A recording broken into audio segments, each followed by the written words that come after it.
தமிழர் பகுதியில் 14 வயது மாணவியின் தவறான முடிவால் ஊரே சோகத்தில் மூழ்கியுள்ளது. திருகோணமலை ஈச்சிலம்பற்று போலீஸ் பிரிவுக்குட்பட்ட பூநகர் பகுதியில் 14 வயதுடைய பாடசாலை மாணவி ஒருவர் நேற்று தவறான முடிவெடுத்து உயிரை மாய்த்துக் கொண்டுள்ளதாக ஈச்சிலம்பற்று போலீசார் தெரிவிக்கின்றனர். தரம்பத்தில் கல்வி பயின்ற மாணவியே இவ்வாறு உயிரிழந்துள்ளார்.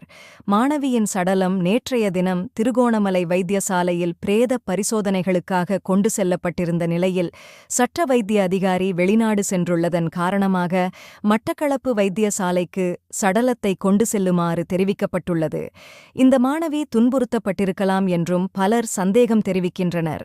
சிறுமியின் தந்தை 2013ஆம் ஆண்டு தவறான முடிவெடுத்து உயிரை மாய்த்துள்ளமையும் போலீஸ் விசாரணையின்போது தெரியவருகிறது. மாணவியின் மரணம் தொடர்பான மேலதிக விசாரணைகளில் ஈச்சிலம்பற்று போலீசார் ஈடுபட்டு வருகின்றனர்.